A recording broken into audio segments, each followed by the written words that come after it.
kasih kepada panel kita yang pertama, Ustaz Jerat. Okey, Ustaz Jerat. Okey. Lakok dia tadi kan dekat kampung, orang panggil dia Jiwa Jerat. Jadi kita dah dengar kan cerita tentang soalan yang tadi berkaitan dengan adakah satu Muharram tu betul ke satu Muharram tu tarikh permulaan hijrah. Jadi yang betulnya dia hijrah bukan berlaku pada malam satu hijrah tu, iaitu pada 27 Safar. Jadi satu Muharram tu merupakan perkiraan tahun hijrah. Kita pun selalu dengar kan asyik kan, satu Muharram detik permulaan perkiraan tahun Islam hijrah. Jadi satu Muharram satu permulaan perkiraan tahun hijrah. Dia bukannya satu Muharram tu Nabi berhijrah. Okey. Jadi untuk seterusnya, soalan seterusnya kepada panel yang kedua, iaitu Ustaz Hafiz Azwan. Saya nak tanyalah, tadi Ustaz Muammar ada cerita sikit pasal Abu Jahal merancang tentang pembunuhan Nabi Muhammad SAW. Macam-macam kan, dia ada macam-macam cara. Jadi anak-anak pelajar sekolah ni nak tahu lah juga, takkan sampai situ saja penghijrahan Nabi. Jadi dia nak saya nak minta Ustaz kongsikan apa lagi perjalanan Nabi sampai awal cakap dia nak berhijrah sampai ke Madinah tu. Mesti ada banyak halangan, banyak cabaran dia kan. Takkan dekat situ saja, dekat depan rumah dia ada cabaran. Lepas tu dah terus sampai ke Madinah. Betul tak? Tak semestinya terus sampai ke Madinah. Jadi saya nak minta Ustaz Hafiz lah untuk cerita sikit penambahan lah, macam mana proses berlakunya penghijrahan Nabi itu, start daripada keluar rumah, gantikan dengan Sayyidina Ali di tempat tidur. Jadi Ustaz nak minta Ustaz terangkan seterusnya sampai ke penghijrahan Nabi itu, perjalanan hijrah Nabi itu. Okey, dipersilakan.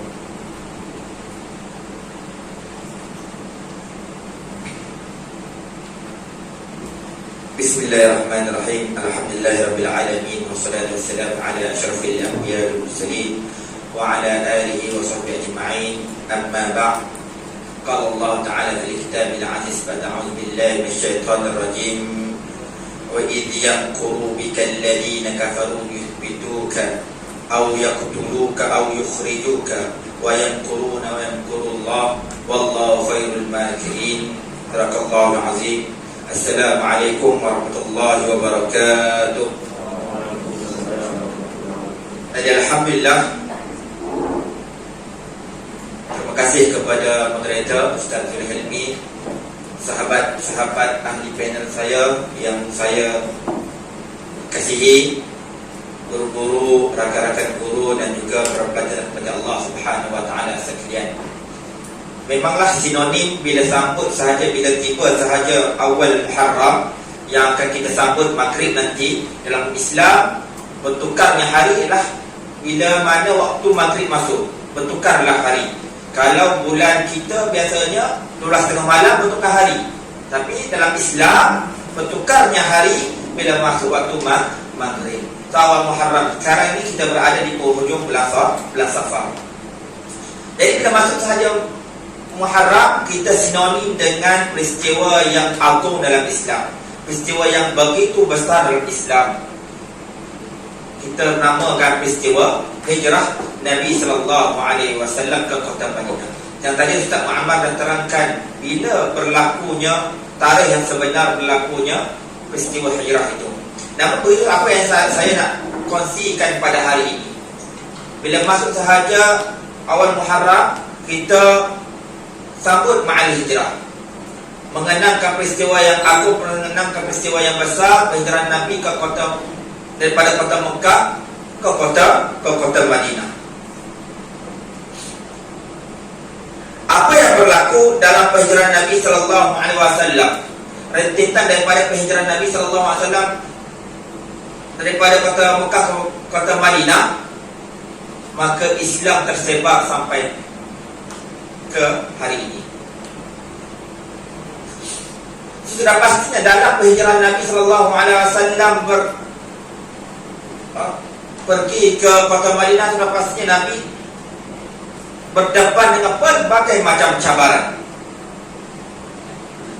Namun begitu, cabaran-cabaran yang Nabi SAW hadapi, Nabi selesaikan, Nabi uruskan dengan strategi-strategi yang Nabi laksanakan dengan begitu baik sehingga Nabi dapat atasi cabaran tersebut. Diringkaskan detik-detik terakhir sebelum terjadinya hijrah, pada saat dan ketika itu musyrikin Quraisy berada dalam kemarahan yang kemuncak. Kerana apa? Kerana cubaan demi cubaan mereka nak gagalkan dakwah Nabi untuk menyebarkan Islam digagalkan ataupun gagal. Tawaran demi tawaran yang ditawarkan oleh Nabi tawaran kepada Nabi sallallahu alaihi wasallam juga Nabi sallallahu alaihi wasallam tolak. Antara tawaran yang ditawarkan kepada Nabi adalah menawarkan harta. Yang mana sekiranya Nabi sallallahu alaihi wasallam terima harta yang ditawarkan oleh musyrikin Quraisy, sudah pasti Nabi menjadi seorang yang jutawan pada ketika itu. Namun begitu, syarat yang ditetapkan oleh musyrikin Quraisy, kalau nakkan harta ini kena berhenti dakwah. Adakah Nabi terima atau Nabi tolak? Sudah pastinya Nabi tolak. Kerana apa Nabi tolak? Kerana tujuan asal Nabi sallallahu alaihi wasallam ialah untuk berdakwah, menyebarkan Islam, bukan kerana harta. Nabi juga ditawarkan pangkat, kedudukan yang hebat dekat Mekah, juga Nabi tolak. Nabi juga ditawarkan wanita-wanita yang paling cantik dekat Mekah, Nabi tolak juga. Kerana apa? Kerana tujuan asal Nabi bukan kerana wanita, bukan kerana harta, bukan kerana pangkat, adalah kerana berdakwah. Jadi mereka ni marah sangat kepada Nabi. Maka mereka cuba tukar strategi. Strategi pertama tadi cuba menyokong Nabi atau menawar dengan pelbagai macam penawaran, Nabi tolak. Maka mereka tukar strategi. Apa mereka buat? Mereka cuba melakukan pembunuhan karakter terhadap Nabi. Dia panggil karakter assassination, pembunuhan karakter kepada Nabi, dengan melemparkan pelbagai macam tuduhan kepada Nabi untuk memburuk-burukkan Nabi sallallahu alaihi wasallam. Mereka menyatakan atau menggelarkan Nabi sallallahu alaihi wasallam sebagai seorang majnun. Muhammad majnun, Muhammad seorang yang gila. Muhammad juga kadzab, Muhammad seorang penipu. Muhammad juga seorang penyihir. Mereka cuba burukkan nama Nabi. Atas tujuannya apa? Tujuannya ialah untuk menjauhkan masyarakat Arab pada ketika itu daripada mendekati Nabi sallallahu alaihi wasallam. Tapi adakah perancangan mereka berjaya? Tidak. Tidak sekali pun Nabi sallallahu alaihi wasallam patah semangat dengan tuduhan-tuduhan sebegitu rupa.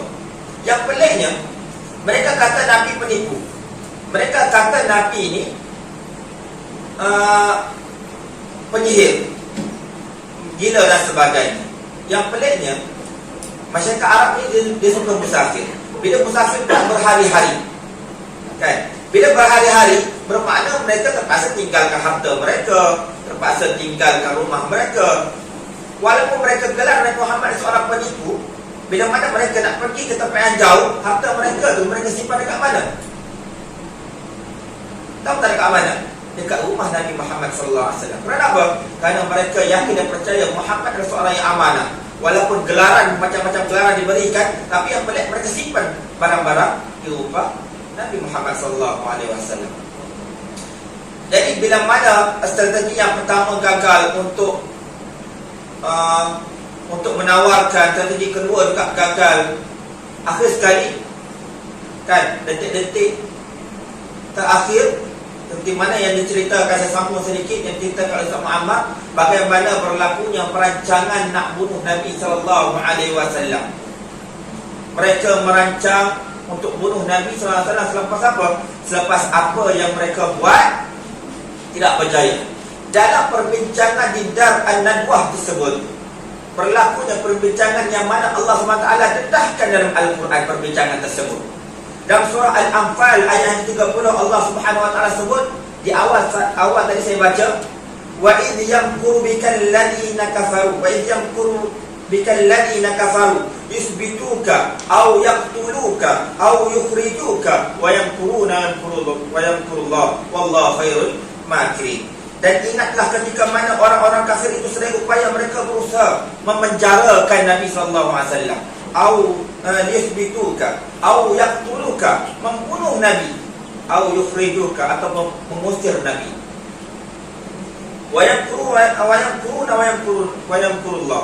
Mereka merancang tipu daya, Allah juga membuat perancangan.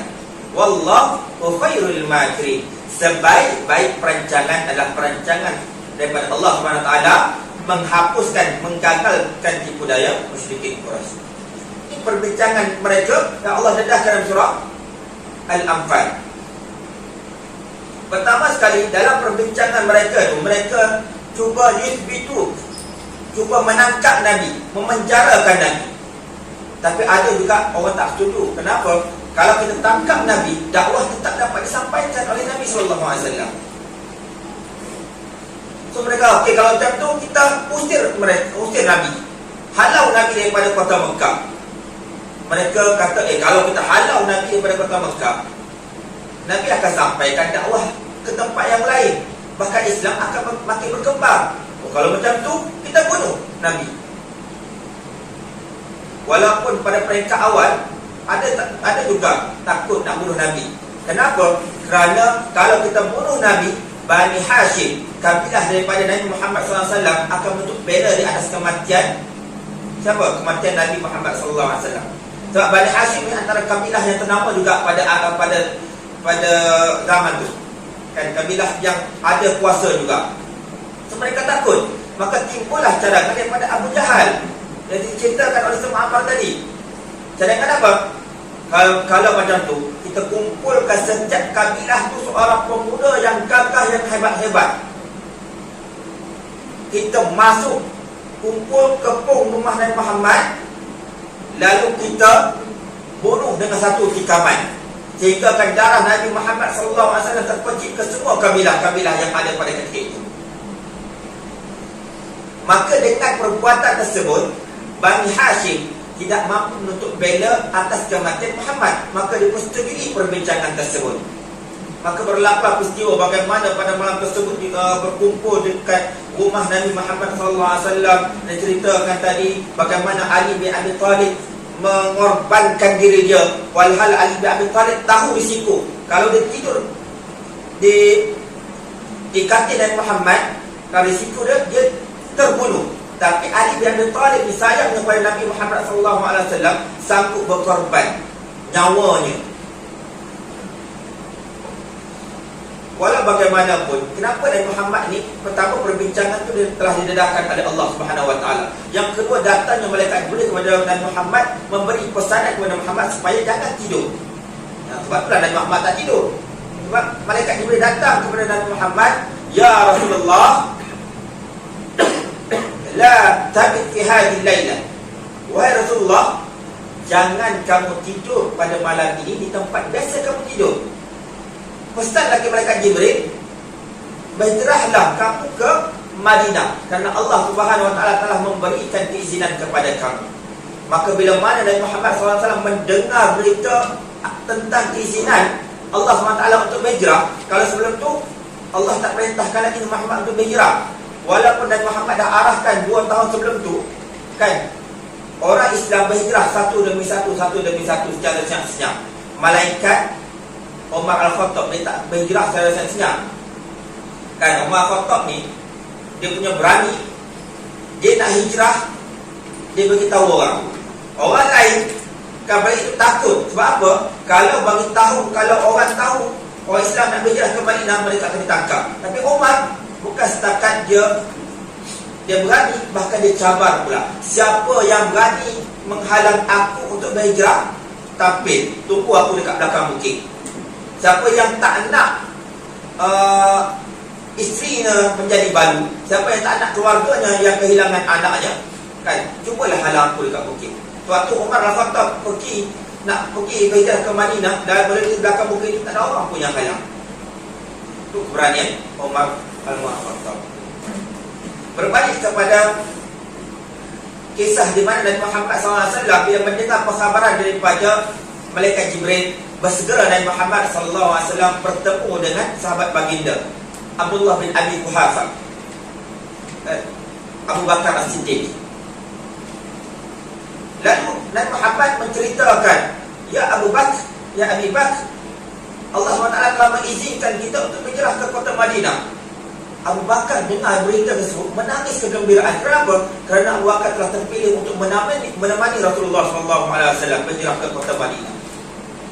Abu Bakar lantas memerintahkan 2 orang anak perempuan dia. Siapa dia? Asma dan juga Aisyah. Okey, siap sedia. Siapkan kelengkapan-kelengkapan yang boleh dibawa untuk berhijrah ke kota Madinah.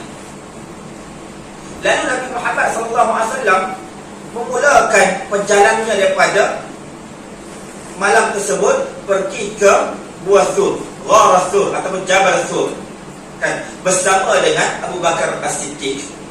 Dalam perjalanan tersebut, Abu Bakar telah menjadi peneman setia kepada Nabi Muhammad SAW.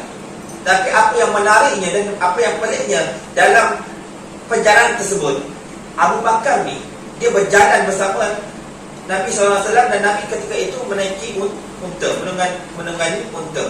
Nabi tengok Abu Bakar ni pelik pada malam tersebut.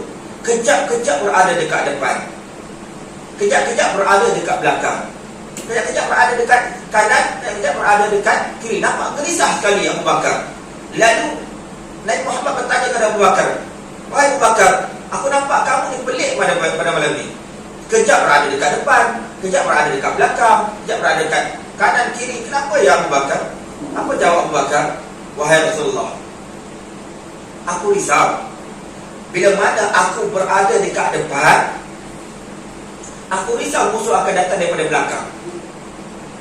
Bila mana aku berada dekat belakang, aku risau akan musuh datang sebelah kanan. Bila aku berada di sebelah kanan, ya Rasulullah, aku risau musuh berada di sebelah kiri, akan datang sebelah kiri. Lihat bagaimana seorang sahabat yang sanggup mengabaikan keselamatan dia semata-mata untuk menjaga keselamatan Nabi Muhammad sallallahu alaihi wasallam. Setibanya Nabi Muhammad di Gua Sur, lalu Abu Bakar mengarahkan Asma menghantar makanan dan minuman setiap hari. Memerintahkan juga Abdullah anak Abu Bakar untuk menjadi peninjau atau pengintip di kota Mekah. Apa-apa sahaja informasi-informasi yang dapat daripada musyrikin Quraisy sampaikan kepada Nabi Muhammad sallallahu alaihi wasallam.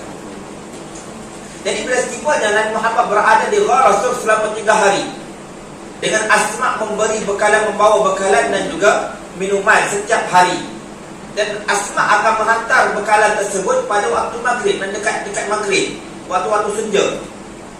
Kehebatan Asma pula ini, Asma pada ketika itu sanggup korbankan dirinya. Kenapa? Kerana pada ketika dan saat itu Asma tengah syarat mengandung.